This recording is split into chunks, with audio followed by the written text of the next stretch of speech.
While talking to Fox Sports Australia, Jon Jones confirms that Stipe Miocic will most likely be his last fight and he will hang up the gloves. Here is what he said. "I think the Stipe Miocic fight will be plenty for me. I feel like I don't really have much to prove after beating Stipe Miocic.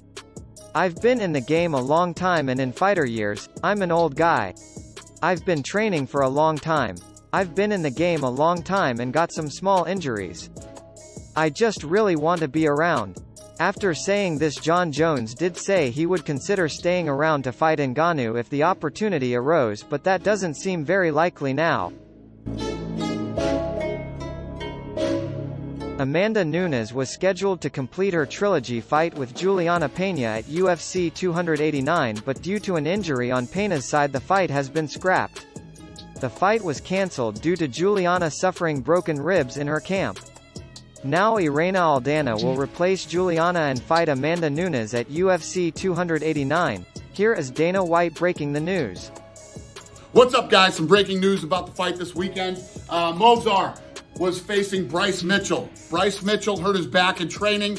He is out. We are bringing in a kid named Diego Lopez, okay? If you don't know who Movzar is, he's 16-0. He's an unbelievable grappler, unbelievable puncher, and a great wrestler. This kid has 0 holes in his game. He is the guy that everyone is worried about. He's ranked number 10 in the featherweight division. He is taking on Diego Lopez now, who's coming in on 5 days' notice. This kid's a great grappler and has a 90% finish rate. I love kids who step up and take opportunities. This is a huge opportunity for Lopez this Saturday night, live on pay-per-view from New Jersey. Come on down here. Another one.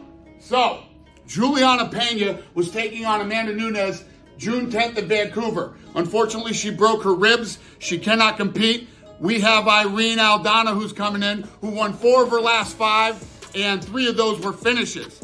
We could have another Mexican world champion. Ladies and gentlemen, Saturday, June 10th, Vancouver, Canada, Nunes versus Aldana. While reacting to the 9th round of his fight against Floyd Mayweather, Conor gave his thoughts on it. He said, "Round 9. I was playing ping pong with this guy's head in there at many times in this fight. If you don't think there are some real nice adjustments that can be made and implemented in a second fight, to get the job finished, you're silly. How do you think a second fight between Conor McGregor and Floyd Mayweather would go down? Would it be the same result or different the second time?" After a lot of controversy surrounding Nate Diaz and his arrest last week, it seems the fight with Jake Paul is still going ahead. Their first press conference will be on Tuesday, May 9th next week. Do you think there will be much trash talk in this press conference with Nate Diaz and Jake Paul? Today at the UFC 288 Media Day, Henry Cejudo said that Sean O'Malley will be next for the title when he wins the belt this weekend. Here is what he said. No, of course. He's next. He's next. I wouldn't mind 2 tune-ups before I go against Alexander Volkanovski. You know, Sean O'Malley, he's that dirty Q-tip. You know, he's a privileged brat. I think we all know that. And I'm going to hurt him. But first things first, Aljamain's first. And I know he's confident, but I know deep down inside he respects me a little too much, and he's gonna feel that. He's gonna see the competitor that's gonna come out, and once that cage locks, he's gonna lock into my eyes, and he's gonna see what I'm made out of. If we were to see Henry Cejudo versus Sean O'Malley in the octagon next, how would their styles match up, and does Sean O'Malley deserve the title shot after his win against Petr Yan? After suffering a decision loss to Leon Edwards back at UFC 286, Usman is ready to get back into the octagon. Usman has expressed great interest in a fight with Khamzat Chimaev before trying to get his belt back in a 4th fight with Edwards. While talking to ESPN, he said, "A fight with myself and Khamzat? Boom. I'm kind of in a place now where I'm having fun with it, and what's the biggest, funnest, most intense fight that really makes me feel something? That's a fight right there. That could headline a pay-per-view. How does a fight between Usman and Khamzat go down at welterweight?" Alex Pereira has just revealed that he will be letting us know soon who he will be fighting. It seems pretty much confirmed that his next fight will be at light heavyweight, but the opponent is still unknown.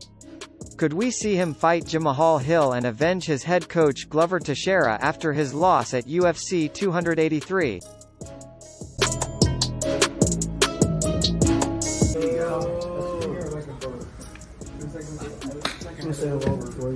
Okay. Handle business. Yeah. Are you ready? I'm always ready.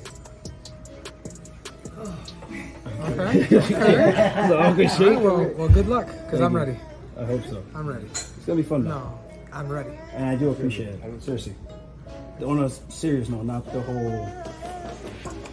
I didn't think you were serious, but I'm glad to see that you are. I am. This has been a good camp for me. It's been a good camp. We have a solid team, and my job's to get it done. You know, and I know how much you want.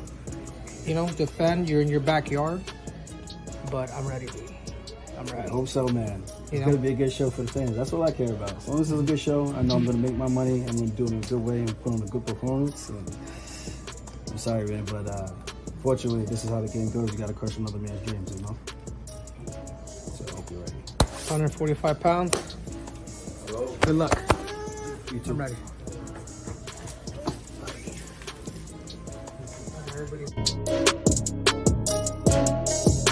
After his last title defense against Cyril Gane at UFC 270, Francis Ngannou has been testing the waters in negotiations with MMA companies such as Bellator and BKFC.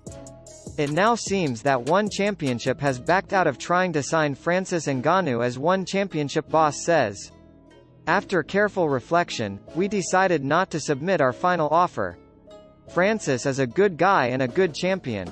I wish him continued success and happiness. At the end of the day, I didn't feel Francis and I were fully aligned on non-financial matters. It is nothing personal. It is just a lack of alignment. Could we see Francis Ngannou go back to the UFC if he doesn't sign a new deal elsewhere? After Mike Perry defeated Luke Rockhold in BKFC via the second round, in his post-fight speech he called Conor McGregor out for a face-off. McGregor hopped into the ring and they both went back and forth. Could we see McGregor enter the bare-knuckle fighting business in his career? If you enjoyed today's video, consider watching my last two uploads for all the MMA news going on right now.